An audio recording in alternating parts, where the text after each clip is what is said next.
जाते जाते बंदियाल साहब ने फैसला सुना दिया है। अब इमरान खान को पता चलेगा, अब बुशरा बीबी को पता चलेगा, अब जब नैब इन लोगों को गिरफ्तार करेगा जिसने फालूदे वाले के अकाउंट में पैसे रखे, जिसने पापड़ वाले के अकाउंट में पैसे रखे, रिक्शे वाले के अकाउंट में पैसे रखे, तो वहां जो जाता है वो बड़ा बाइज्जत चोर होता है। इन सब के केसेस जो थे वो हो गए, माफ हो गए। देखिए मियां जदों आवेगा ते लग पता जाएगा।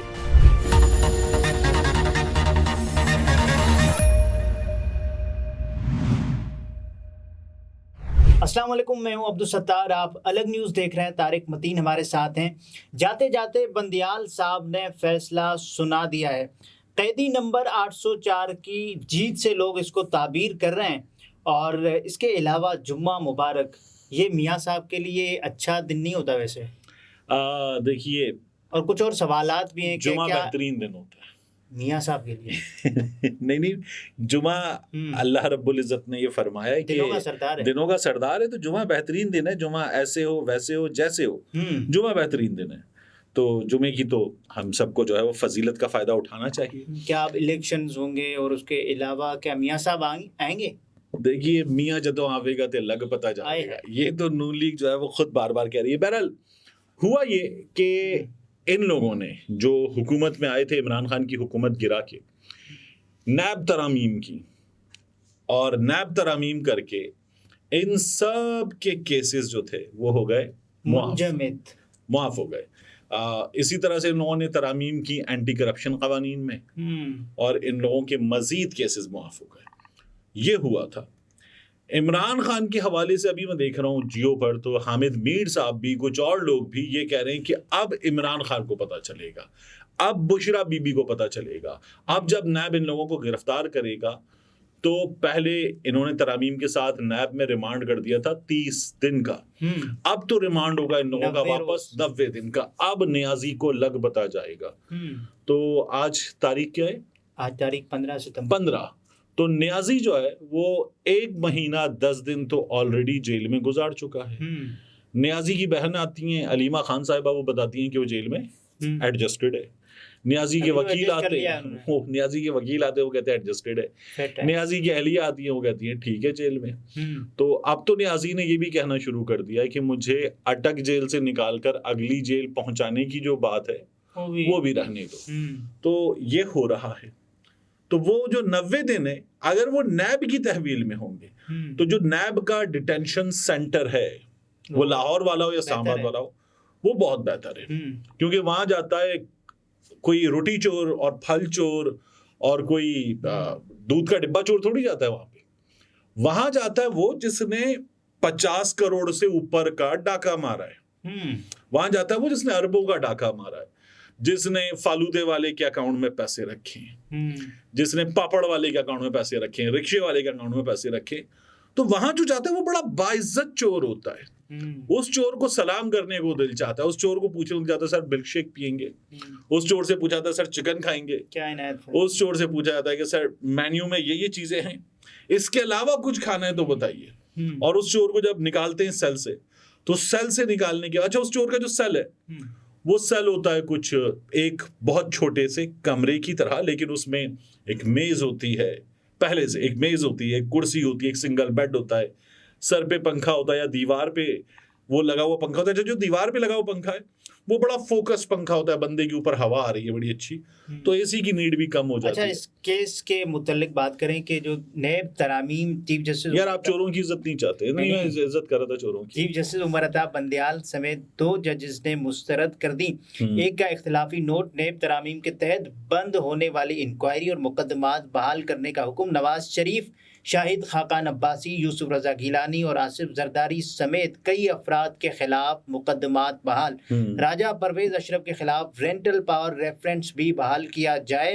50 करोड़ रुपए से ज्यादा वाली शर्त भी खत्म। नेब 7 दिन में मुकदमात अदालतों को भेजे। सर्विस ऑफ पाकिस्तान के खिलाफ रेफरेंस के बारे में शिक बरकरार। 10 में से 9 तरामीम मुस्तरद कर दी गई और मंसूर अली शाह साहब का इख्तिलाफी नोट। उसके अलावा मजे की बात यह है कि निगरान वज़ीर आज़म साहब के खिलाफ भी जो नेब का अनवारुल्लाह काकड़ साहब का भी जो केस बहाल हो गया, वो भी बहाल हो गया। तो क्या कहते हैं वो, मजे ते माइया होना, तो अब मजा आएगा। तो चलें, सबको पता चलेगा ठीक है, एक बात। दूसरा, ये जो ओमनी ग्रुप है आसिफ अली जरदारी साहब वाला, तो इसके अब्दुल गनी मजीद के, अनवर मजीद के, इनके मुकदमात भी बहाल हो गए हैं। तोशाखाना केस नवाज शरीफ का, शहबाज शरीफ का, आसिफ अली जरदारी का, यूसुफ रजा गिलानी का, इनका भी तोशाखाना केस बहाल हो गया है। Pink residency reference Asif Ali Zardari साहब का, ये भी बहाल हो गया है। तो बड़े बड़े मुकदमात बहाल हुए। अल्लाह ताला बरकत दे, और हाँ, मुकदमात में भी बरकत दे, इनकी तफ्तीश में भी बरकत दे। कौम के पैसे जो हैं वो वापस आएँ, और सिर्फ इनसे क्यों वापस आएँ। एक जज साहब का नाम आया था जब पनामा का केस आया था, तो उन जज साहब को भी ऐसे करके, उल्टा करके ऐसे हिलाया जाए, खंगाला जाए, तो उनकी खुफिया जेबों में जितना माल मसाला है सारा निकले। अच्छा। बाजवा साहब का केस आया था, और बाजवा साहब का केस आने के बाद इसाक डार साहब ने, जो टैक्स डिपार्टमेंट के ऑफिशियल्स थे, उनके खिलाफ इंक्वायरी शुरू करवा दी। शाहिद असलम जो है रिपोर्टर, उनको उठा लिया, गिरफ्तार कर लिया, इसने खबर दी थी अहमद नूरानी को। ये सब कुछ हो गया। तो जो बाजवा साहब के करीबी हैं, बाजवा साहब हैं, उनसे भी तो तफ्तीश हो, उनसे भी सब कुछ छान पटक की जाए। आसिम सलीम बाजवा साहब ने पापा जॉन्स पिज्जा जी, आसिम सलीम बाजवा साहब ने इमरान खान साहब की कैबिनेट में बताया था कि जी हुजूर ये हैं वो जराए, ठीक है, ये तो नवाज शरीफ साहब ने भी बताया था। हाँ, तो आसिम सलीम बाजवा साहब जो हैं, उनके केस में इमरान खान साहब ने कहा था मैं मुतमईन हूँ। तो अच्छा, उस पर मैंने बड़ी आर्मी के दोस्तों से जो रिटायर्ड भी थे, उनसे कुछ मालूमात वगैरह हासिल की। उन्होंने कहा देखिए, अगर इस बात पे एतराज़ हो रहा है ना कि इतने इतने इतने पैसे कैसे, और इतने इतने प्लॉट और ये सब चीज़ें कैसे, और कमर्शियल ज़मीन वगैरह, तो कहने लगे ये एतराज़ इसलिए नहीं बनता कि आर्मी में एक रैंक, दूसरा रैंक, तीसरा रैंक, जब आप ऊपर जाते जाते हैं तो उसके बाद कुछ चीज़ें हैं जो मिलती जाती हैं, तरक्की। कहने लगे उसमें आप देखिए कि उन्होंने अगर 7 मरले की कमर्शियल ज़मीन है तो वो करोड़ों की दिखाई है। गुलबर्ग ग्रीन का इस्लामाबाद का फार्म हाउस है, करोड़ों का दिखाया, और जो ज़री ज़मीन कम कीमत है तो ज़री ज़मीन कम कीमत दिखाई है। और उस वक्त बड़ा सवाल उठाता कि 3 करोड़ की गाड़ी उनके पास 30 लाख में कैसे, तो गालिबन लैंड क्रूज़र की उस वक्त की बात हुई उस कीमत पे।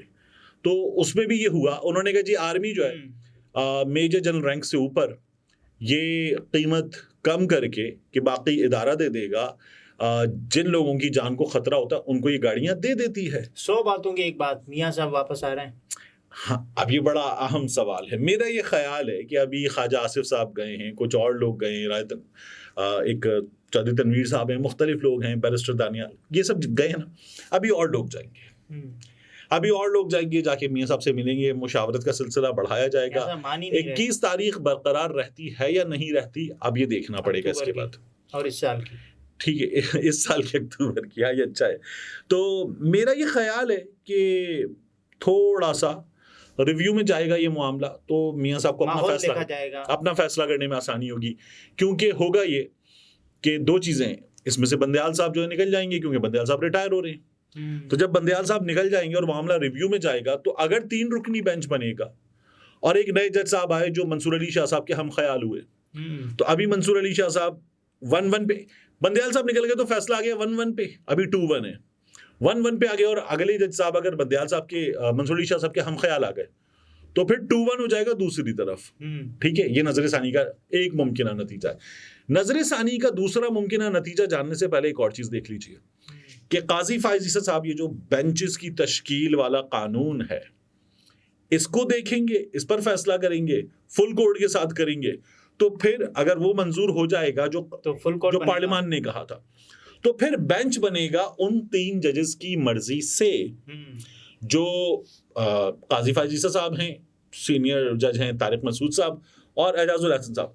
तो उन 3 जजेस की मर्जी से बेंच बनेगा। 5 का भी बन सकता है, 3 का भी बन सकता है, 7 का भी बन सकता है, पूरी अदालत भी बैठ सकती है, पूरी अदालत भी बैठ सकती है। तो फिर जब पूरी अदालत अगर बैठ जाएगी तो फिर देखेंगे कि क्या होता है। तो फिर अभी काफी कुछ है देखने को, लेकिन इस वक्त तो इमरान खान साहब ने जेल में बैठकर इन लोगों को इस मामले में शिकस्त दे दी है, मंजूर हो गई, और ये तो साफ तौर पर नजर आ रहा है। इंतखाबात हो रहे हैं। कामरान खान साहब चूंकि वो सबसे ज्यादा खबर रखते हैं, जिसे हम कहते हैं ना मुक्तदिर हल्के, तो उनकी सबसे ज्यादा खबर रखते हैं।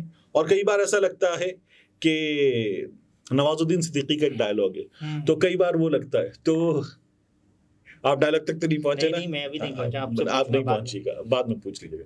तो कामरान खान साहब जो हैं, उनका ये कहना है कि भूल जाएं इलेक्शन। अब मैं इस पर अपनी कोई राय या कोई खबर देने के बजाय ये कहूंगा कि कामरान खान साहब ने कहा है भूल जाएं इलेक्शन। खान साहब ने कहा है। यानी ये तारिक मतीन थे, गुफ्तगू आपने मुलाहिजा फरमाई। इजाज़त दीजिए, अल्लाह हाफ़िज़।